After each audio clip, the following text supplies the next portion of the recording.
management with topics such as Azure AD B2B, Conditional Access, and Single Sign-On. Let's get started. Azure AD Seamless Single Sign-On, or Seamless SSO, automatically signs in users when they are on their PCs or other devices. It provides users with easy access to cloud-based applications without needing any additional on-premises components. Users get to conveniently access all of their apps with SSO from any location or any device and receive a simplified experience and better productivity. The sign-in flow for a web browser, as an example, would go as this. A user tries to access a web application from a domain-joined corporate device inside your corporate network in this case. And then if the user is not already signed in, they get redirected to the Azure AD sign-in page where they can type in their username. Then Azure AD is going to challenge the browser and provide a Kerberos ticket, and authentication and authorization will proceed from there. Azure AD can decrypt the Kerberos ticket and then either return the token back to the application or ask the user to perform additional proofs such as MFA or multi-factor authentication. Then if everything is successful, the user will be able to access the application. So Azure AD simplifies the way that you manage your applications by providing that single identity system for both your cloud and on-premises applications.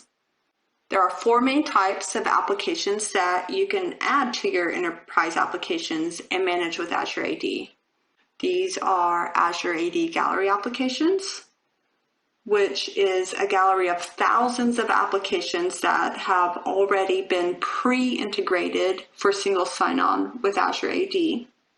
The other type of application is on-premises applications using Azure AD Application Proxy, which allows you to integrate on-premises web apps with Azure AD to support single sign-on.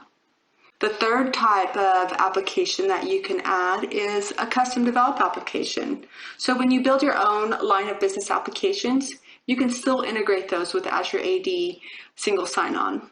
And then finally, the fourth type is non-gallery applications. So you can bring your own applications. There are multiple ways to integrate an application. Now with single sign-on, your users can have one set of credentials for access to everything they need.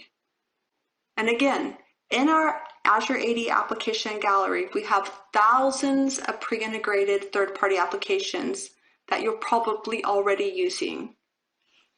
This makes it easier for your users because if each application had to be tracked separately, then it would be a silo of different usernames and logins for every single application. The central identity system that Azure AD provides solves this problem by providing a single place to store user information that can be used by all the applications, such as these pre-integrated third-party applications. We find that organizations on average use over 180 applications, and this number keeps on growing. So it's becoming a lot harder for organizations and their users to find and access all the applications they need.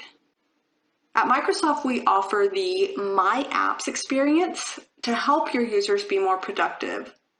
We fully integrated My Apps with the Office 365 portal so that your users have a consistent way to find all of their applications beyond just Office 365. It's a one-stop shop to provide that seamless experience to sign in and find the applications. Now a little bit more on Azure Active Directory's application proxy. How it works is it provides secure remote access to on-premises web applications. After a single sign-on to Azure AD, users can access both their cloud and on-premises applications through an external URL or even through an internal application portal. For example, you could use application Proxy to provide remote access and single sign-on capabilities to SharePoint, Microsoft Teams, remote desktop, and line of business applications. Application Proxy works with web applications that use integrated Windows authentication, form-based or header-based access, web APIs, applications hosted behind a remote desktop gateway, and other applications that are integrated with the Microsoft Authentication Library. We allow you to provide secure hybrid access and to connect any app in any cloud or on-premises to any user. You can provide all of your users with secure access, even to your legacy apps. You can streamline and modernize access to applications that support legacy authentication, including Kerberos, NTLM, RDP, LDAP, SSH, and header-based and form-based authentication. You also get advanced security capabilities, including identity protection, multi-factor authentication, and conditional access, which helps you further protect your legacy apps. And finally, you can use single sign-on and password authentication to allow seamless access to your legacy apps. Let's talk more about conditional access with identity protection. Together, this helps you make decisions and enforce organizational policies. It's the best way to secure your identities and keep the bad guys out. Our conditional access policies allow you to define conditions for how users authenticate and how they get access to applications and data. When you combine identity protection with conditional access, it's taking in all of these terabytes of signals, like user behavior, the state of the device, the user's location, the risk score for the user and the sign-in, and the application being accessed. And then we use machine learning to analyze all these different signals and determine the appropriate policy. Should we allow or limit or block access or just request additional verification?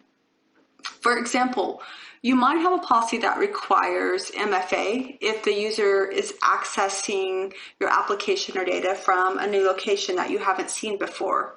So when a user signs in from an unfamiliar location, they get an additional verification prompt before they are given access. You can apply different conditional access policies based on location, user rules, application sensitivity, and device state.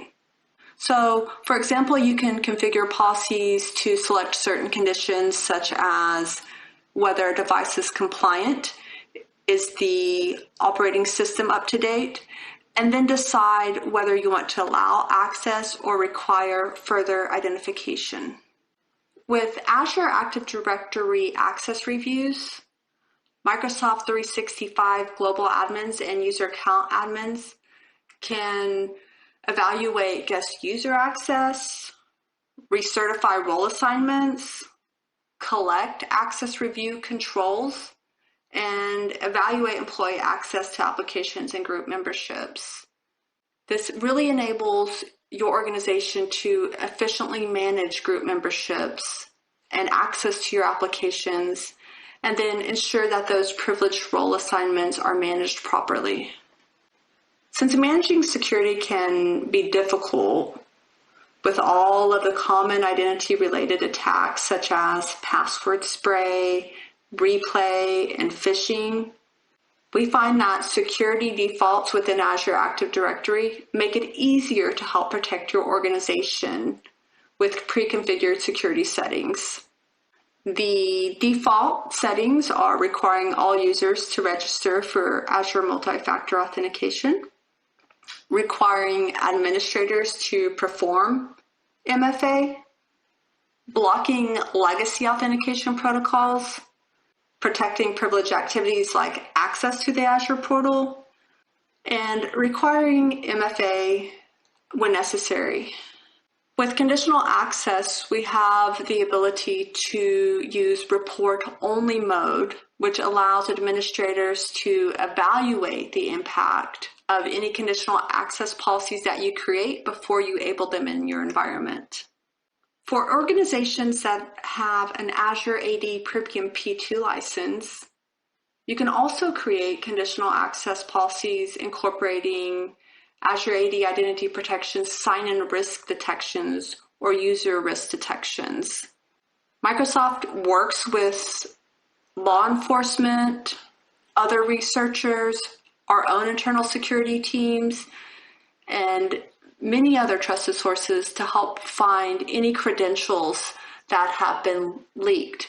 And then we have a risk that represents the probability that a given authentication request isn't authorized by the identity owner.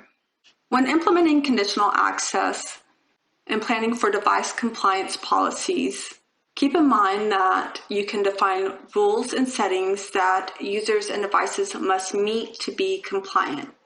These device compliance policies can help your organization protect its data. You can include actions that apply to devices that are non-compliant and then alert users to the conditions of non-compliance. And you can combine compliance policies with other conditional access policies to block users and devices that don't meet the rules. Before you can apply a compliance policy to a device, you have to first enroll it in Microsoft Intune. While the policies are platform specific, you can create compliance policies for all of your device types. Some commonly used settings are a minimum OS version required, or requiring local data encryption, and requiring a password to access the device. When you enroll your devices into Microsoft Intune, a mobile device management agent is installed and then begins to sync the device details to Intune, where you can view all the detailed device information. Further, you can create user and device groups within Azure Active Directory, which can be both static and dynamic. And then these groups are used by Intune and can be automatically populated with users or devices. Taking a closer look at conditional access policies, at the simplest, we're looking at if-then statements. If a user wants to access a resource, then they must complete an action. These policies can be granular or specific, with the goal being to empower users to be productive wherever, whenever, but to also protect the organization. So it's about applying the right access controls when needed to keep your organization secure, but to stay out of the user's way when not needed. You can apply multiple conditional access policies to any individual user at any time. Some common decisions you might look at are blocking access or granting access.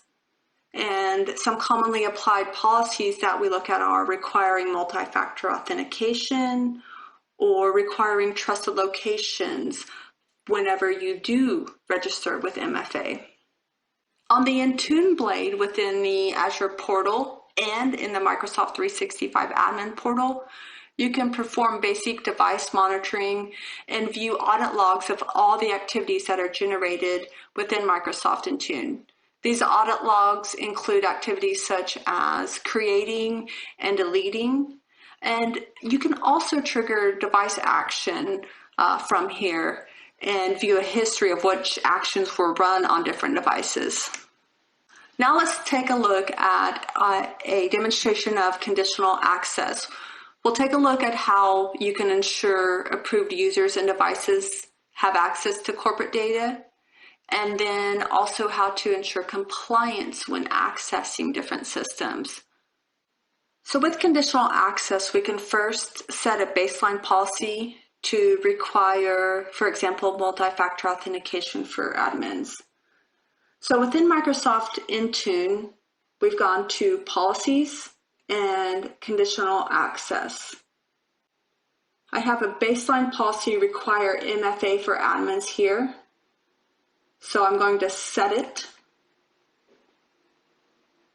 Once I've clicked on enabling that baseline policy, we get a notification that it requires multi-factor authentication for these following rules. Since we want to enable it immediately, we're going to put the bullet in use policy immediately. Once that's enabled, we can click on new policy. This is going to enforce compliance when we access the financial system dynamics.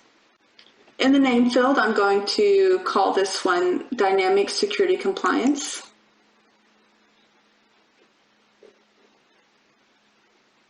Then I'm going to click on Users and Groups to choose which users to apply this policy to. On the Include tab, I'm going to select Users and Groups so that I can see a list of all the users and groups that I can select from. Clicking Select, I'm going to choose, in this case, a group called Business Development. So I click on that and then click Select. Now we're going to choose which cloud apps to include. So I click on Cloud Apps, and on the Include app, I click on Select Apps. And then under the Select field, I'm going to choose Dynamics in this case. So I click Dynamics and then Select. Now we're going to define the conditions and rules to govern access to Dynamics. We want to enable this policy with a sign-in risk level set to high. So I click on Conditions, click on Sign-in risk, click on Configure Yes and High. So we want to grant access to this and require MFA. So now that we've configured it, we're ready to enable the policy. I'm going to click on to do so. And finally, I'll click on Create, where we'll run a validation process and then go ahead and deploy our new policy. Great, so we've set a baseline policy to require multi-factor authentication for administrators, and then created the policy to enforce the compliance when accessing Dynamics. Now let's talk more about planning your identity and access management solution by planning for role-based access control. When planning your access control strategy, remember, it's a best practice to grant users the least privilege to get their work done. Here we see a suggested pattern for using role-based access control, including different scopes and roles. To better understand roles in Azure, it helps to know a little bit of the history. When Azure was initially released, access to resources was managed with just 3 administrator roles. This is the account administrator, the service administrator, and the co-administrator. Later, Azure Role-Based Access Control, or Azure RBAC, was added. This is a newer authorization that's providing that fine-grained access management to your Azure resources and includes many built-in roles that can be assigned at different scopes, and you can even create your own custom roles. This diagram is a high-level view of how the classic administrator roles, Azure roles, and Azure AD roles are related. RBAC is quite a critical function for any organization, and RBAC really helps you manage who has access to resources, what they can do with those resources, and what areas they have access to. When you go to configure role-based access control, you will be dealing with roles and users. A role is a definition of a collection of permissions that you use for assignments. You can list the roles, and then you can list access to see who is in those role assignments. Additionally, in RBAC, you can grant access to those roles and remove access to certain roles. Let's move on to Azure AD business-to-business collaboration. This is a feature with external identities where you can invite guest users to collaborate with your organization. You can securely share your company's applications and services with guest users from any other organization while still maintaining control over your own corporate data. Organizations using Azure AD can provide access to documents, resources, and more to their partners or guest users or customers. If you want to share OneDrive for business or SharePoint Online data, then there's actually a separate invitation manager. A little more on the properties and states of the B2B guest user object in Azure Active Directory. An Azure AD business-to-business collaboration user is a user type of guest, and they're usually from a partner organization and usually have limited privileges in the inviting directory. Now, depending on your needs, the user might have different account states as represented here. For example, they might be homed in a Microsoft account and represented as a guest user in the host organization. So let's take a look at Azure B2B collaboration with a guided demo where we're looking at a security user group that's dedicated for cross-platform testing. And then we have a large project where we want this testing to be performed with a partner form. So we want to invite someone from outside of our organization to collaborate on our project. So first we're going to use this simple invitation process to invite our partners to use our directory. Within the Azure portal, in Azure Active Directory, we're going to go to Groups, and then we'll search Groups. And keep in mind that Azure Active Directory supports 4 types of users. Users in a partner company, another Microsoft Azure AD directory, an existing Microsoft account, or a new user in the organization. So here we're going to click in the search groups and look for the Bug Bashers group to add these external partners to our internal security group for testing and QA. So we'll select Bug Bashers. Now we want to go to the Members panel to manage who has access within this group. And this is where we can invite and add members from external groups. So we click on Members and then Add Members to invite those partner users to the directory. So I click on Add Members, and now I'll select the members. So I'm going to invite John from our partner group. I can include a message here and then click Invite. Now that we have the selected member, the message, and our action, we can click on Select.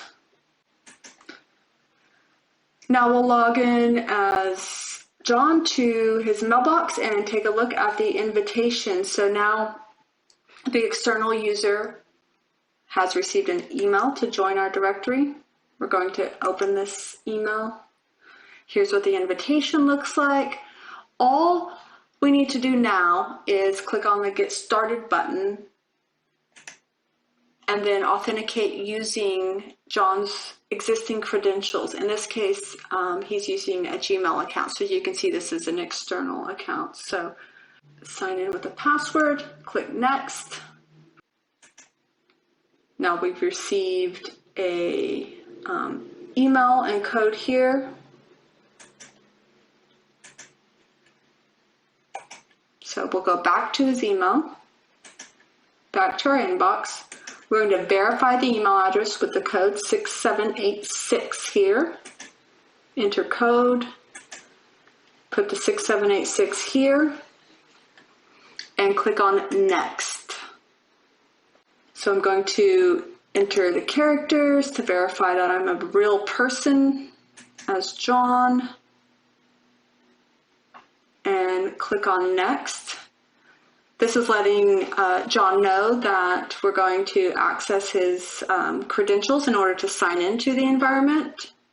He has access to the Browser Stack app. We want to sign in with John's identity. And now the app that we selected, the Browser Stack, has opened and it's logged in even though we're an external user. So now that John from our partner has accepted the invitation to join the directory and has been added to the security group, he can access the same apps and resources that the internal members of the group have access to. So in this case, as we saw, everyone can access the Browser Stack application where they can collaborate on their testing. So I'm clicking on Azure Active Directory, and then within that blade, I'm clicking on Security so that I can see which access external users have to corporate applications. I can also protect our resources by utilizing conditional access policies for external users, the same as I can for internal users. So clicking on conditional access, then I can see where I'm requiring two-factor authentication for our shared SaaS app, Browser Stack. So click on require two-factor authentication for Browser Stack. Right now the policy is off, but if I click on to enable the policy, then these conditional access rules can be applied to both internal and external users. So I'll click on Save after I've enabled it. We'll go back to John's browser session and relaunch the app for testing. Log in with John's account. And as you can see, now that we've enabled that two-factor authentication policy, it's asking for more information. So first we'll need to complete the initial configuration of MFA. So we're going to add our phone verification information, our phone number, selecting a text message, clicking Next. Now we wait for the text message, and once we receive that code, then enter it and click on Verify. Once the verification is successful, then we're able to log in to the application. Great, so that wraps up the demo showing how to invite partners to users and external users to our directory and then restrict them to only the resources they need, and using conditional access policies for internal as well as external users. Another way to reduce security risk with Azure AD is with Privileged Identity Management, or PIM. PIM allows you to manage, control, and monitor access within your organization by seeing which users are assigned privileged roles, as well as which users are assigned administrative roles. You can enable just-in-time administrative access, see a history of administrator activation, get alerts when any changes are made to administrator assignments, and review membership of administrative roles. You can use PIM Audit History to see all role assignments and activations within the past for all privileged roles. Let's take a closer look at configuring privileged identity management. In this demonstration, I'll show you how to use Azure Privileged Identity Management to enable just-in-time administration, and then also how to control the number of users who can perform privileged operations. We'll also take a look at different directory roles available and some other functionality that includes PIM being expanded to role assignments at the resource level. So first we want to make sure that a user is eligible for an Azure AD directory role. We'll sign into the Azure portal within my browser. So I'll go to portal.azure.com.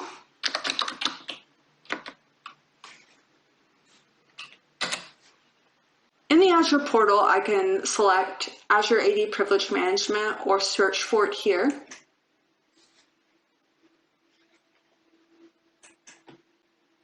So I'll select Azure AD Privileged Identity Management. Then I will click on Azure AD Roles and select Roles.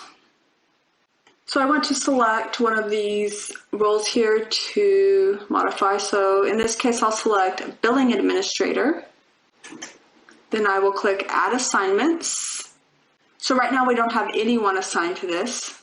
So in Select Members, I'm going to select the link No Member Selected to bring up the Select Member screen.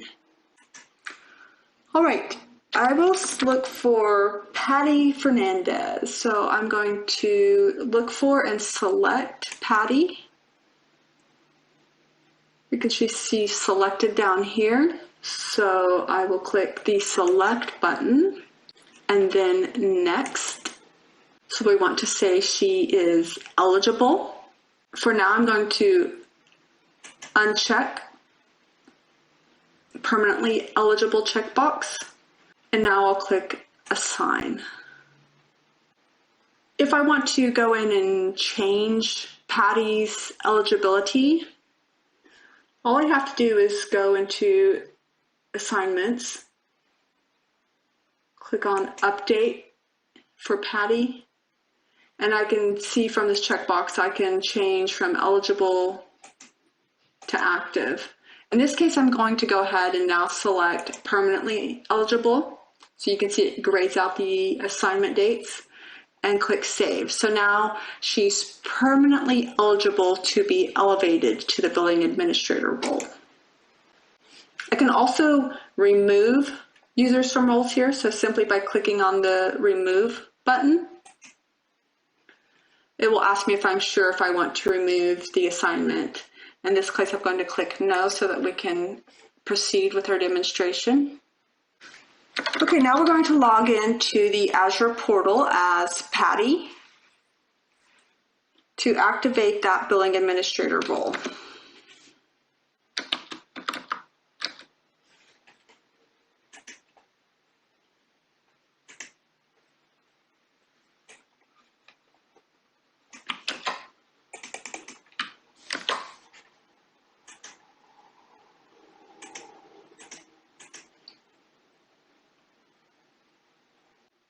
Okay, now that I've logged in as Patty, since I'm trying to activate an elevated role, it's requiring multi-factor authentication. So I'll have to set that up for the first time for Patty.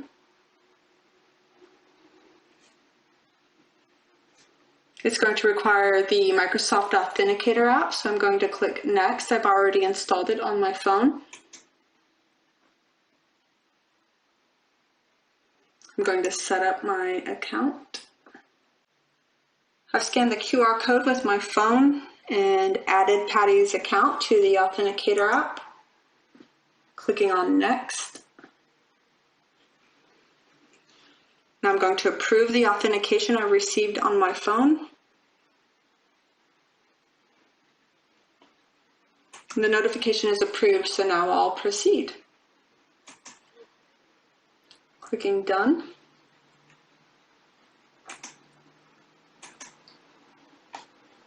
And we can finish our login to the Azure portal.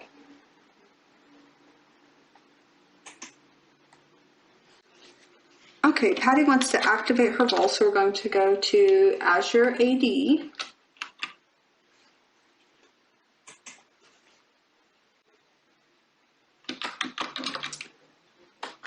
Actually, we're going to Azure AD Privileged Identity Management, in this case, to activate her role. So we click on Azure AD Roles and activate your role.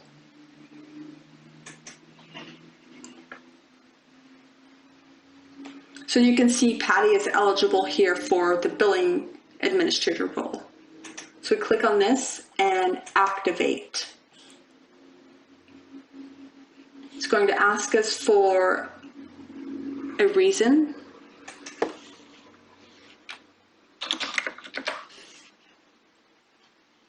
So we enter something in the text box there and then click on Activate. So by default, roles do not require approval unless configured explicitly in the settings. So if it does not require approval, it's activated and added to the list of active roles. And then you can use it right after activation. Keep in mind that it can take up to 10 minutes before you can access the desired administrative portal or perform those functions. If you want to force an update of your permissions, you can use the application access page to do so.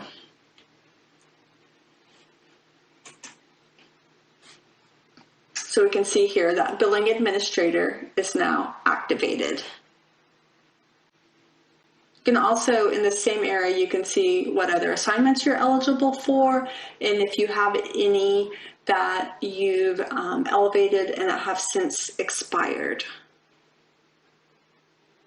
Once you activate a role, it's automatically deactivated when its eligible duration is reached. But if you complete your task early, you could also manually deactivate the role.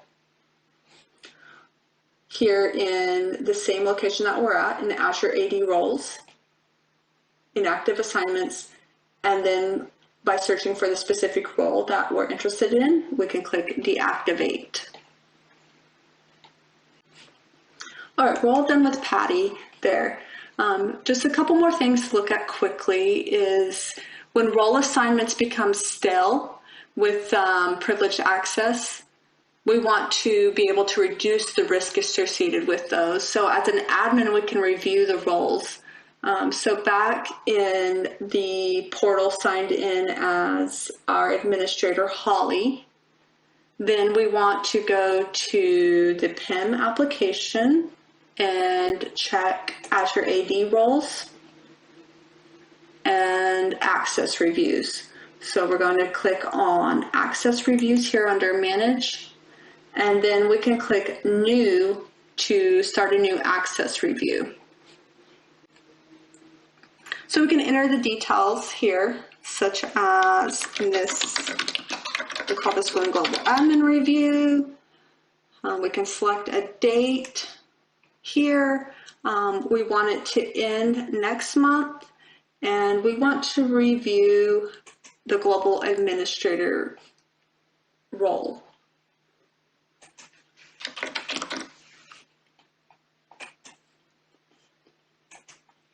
Then we would select a reviewer. In this case, we're going to use our administrator, Holly.